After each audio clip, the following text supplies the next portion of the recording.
Dans la vie, on peut se fâcher avec sa femme, avec ses amis aussi. On peut également déplaire à son patron. Pas bon, mais bon. Mais il y a quelqu'un avec qui il ne faut, paraît-il, jamais se fâcher. Avec qui il faut être gentil. Les employés des agences de notation. Ils nous observent, nous jugent, avec un regard parfaitement objectif. Les agences de notation soulèvent le capot de nos finances. Maudit. Drôle de nom pour une agence de notation, mais bon. On ne connaît pas leur visage. On sait juste que quand ces gens-là se fâchent... Ouï, ouï, ouï, ouï, ouï. Demandez à l'Italie, demandez à l'Espagne, au Portugal et à la Grèce, bien sûr. Les agences sont impitoyables et leur puissance est absolue. Mais d'où vient cette puissance? Ils n'ont comme seule arme que des notes, comme à l'école. Et quand leur sanction tombe, boum! Quoi? D'Italie en Grèce, ce sont les agences de notation qui font tout ça, toutes seules? On se calme. Les agences de notation, petites boîtes privées, indiqueraient plutôt la route à suivre aux États, les États qui les craignent et qui les écoutent. Tenez, le Parlement grec n'a plus aucun pouvoir. Il n'a plus qu'une seule ligne de conduite, obéir, obéir, pour ne plus fâcher les agences de notation.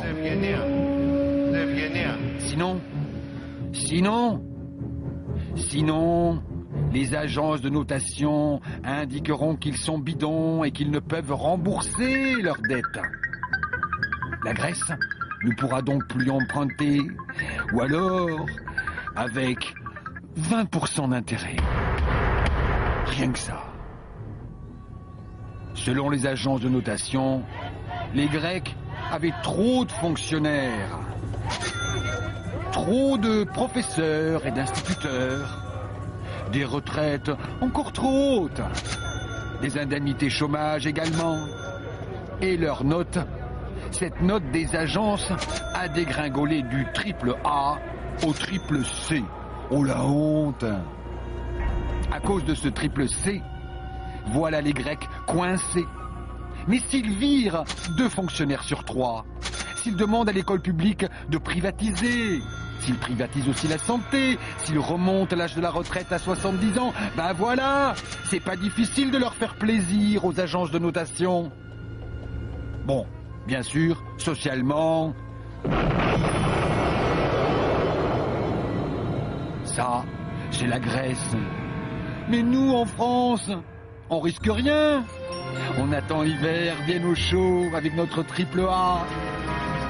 Et si jamais on le perdait, ce triple A, nous dit-on, il se passerait quoi? Une catastrophe. Un cataclysme.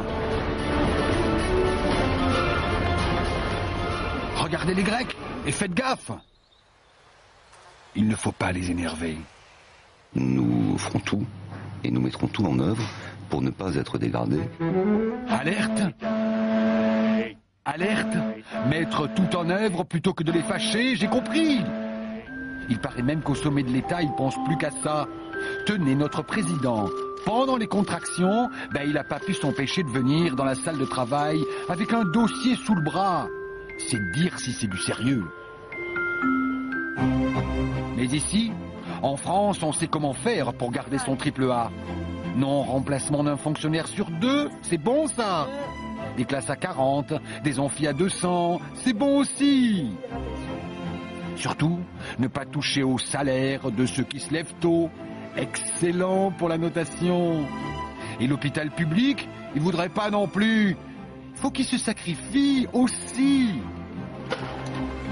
Tout plutôt que de perdre cette note. Quant aux retraités, ils ont de quoi avoir les boules. Mais grâce au sacrifice généreux de nos anciens, nous allons pouvoir garder notre note de triple A et emprunter de l'argent à 3%. Privilège des bons élèves. CQFD. C'est là le monde parfaitement logique des agences de notation. Cela dit, si on creuse un peu, vas-y Luna, Luna c'est mon chien, eh bien on trouve un drôle de truc qui n'est pas dans la version officielle. Les agences de notation donnent à l'Allemagne, Dankeschön, et à la France, merci beaucoup, le triple A. Sauf que l'Allemagne a un taux à 2%. Et nous, à 3. Ah ben pourquoi? Vas-y Luna, creuse encore. Les soi-disant infaillibles agences de notation ont donné un triple A aux pires banques américaines jusqu'à la veille de leur effondrement. Oui, oui, ils n'ont rien vu venir. Ni les subprimes, ni même, vous vous souvenez de Madoff, l'escroc de Wall Street, avec ses 65 milliards volés, il a eu un triple A jusqu'au bout. Mais alors, si elles sont si nulles, ces agences, pourquoi on les écoute? Le doigt sur la couture du pantalon, hein? Nous ferons tout et nous mettrons tout en œuvre pour ne pas être dégradés. Et si les agences de notation n'étaient en fait qu'un utile épouvantail? Qu'ils répètent en boucle pendant qu'on déshabille l'État pour son bien. Moi, cet automne, c'est décidé, je me mets aux travaux manuels. Ça pourrait servir d'Athènes à Paris. Et pendant cette campagne qui s'avance, mais d'avis que le triple A, on va nous le resservir plus d'une fois. Mais aucun candidat n'ira jusqu'au bout pour vous dire ça. Et laissez-moi vous dire une bonne chose. Si je suis élu, il n'y aura aucune amélioration. Les professions de santé, qu'est-ce que vous croyez? J'y peux rien. Les écoles publiques iront de pire en pire. Et vos retraites, vous pouvez oublier. Tandis que les impôts décolleront. Mais rassurez-vous, je vous le jure, je vous le promets, nous ferons tout pour garder notre triple A et nous le garderons.